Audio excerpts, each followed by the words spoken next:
ओ भाइ साहब, जे हुँदैछ भुटानमा हुँदैछ, जे गर्दैछ भुटानले गर्दैछ कि तपाईँको भुटानको फुटबल यस्तो विकसित हुँदैछ नि कुरै छाड्छौँ कि हाम्रो म्याक्सिमम् नेपाली प्लेयरहरू, म्याक्सिमम् नेसनल नेपाली प्लेयरहरू त सबै भुटानमै खेलिरहेको छ के।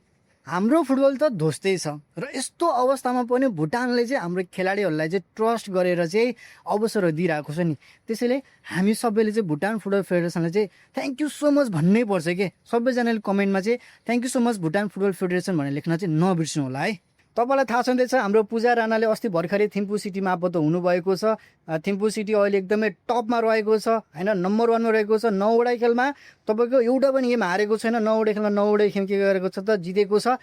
एकदमै राम्रो फर्ममा रहेको छ। र आज भर्खरै तपाईँको रश्मि कुमारी घिसिङ पनि ट्रान्सपोर्ट युनाइटेड लेडिज एफसीमा चाहिँ आबद्ध हुनु भइसकेको छ। एकदमै सकिङ होइन। हाम्रो नेपालको, हाम्रो एपिएफको अहिलेको अवस्थामा त गोल मेसिन हाम्रो रश्मि कुमारी घिसिङ भन्दा फरक नपर्ला अहिलेको अवस्थामा है। र त्यसपछि मलाई अर्को पनि जानकारी के आएको छ भन्दाखेरि गीता राणा है, नेपालको बेस्ट डिफेन्डर होइन गीता राणा र हाम्रो अहिलेको राइजिङ स्टार, राइजिङ प्लेयर हाम्रो प्रतीक्षा चौधरी पनि तपाईँको ट्रान्सपोर्ट युनाइटेड लेडिजमा चाहिँ आबद्ध हुनु भइसकेको भनेर चाहिँ मलाई जानकारी आइसकेको छ। र जानकारी चाहिँ एकदमै रिलायबल है, एकदमै रिलायबल सोर्स, एकदमै ट्रस्टफुल सोर्सबाट चाहिँ मलाई यो आएको छ। सो त्यही भएर आइएम 100% स्योर कि उहाँहरू आबद्ध हुनु भइसकेको छ। तर क्लबले भने चाहिँ एनाउन्समेन्ट गरेको छैन, क्लबले भने चाहिँ फेसबुक पेजमा चाहिँ केही पनि हालेको छैन है त उहाँहरूको बारेमा। अगस्तको 2 तारिकदेखि सेकेन्ड फेज सुरु हुँदैछ। जसरी यो सेकेन्ड फेज सुरु हुन्छ नि हाम्रो लागि भने दसैँ सुरु हुँदैछ कि, किन भन्दाखेरि हाम्रो म्याक्सिमम् प्लेयरहरू त सबै भुटानमा रहेको छ।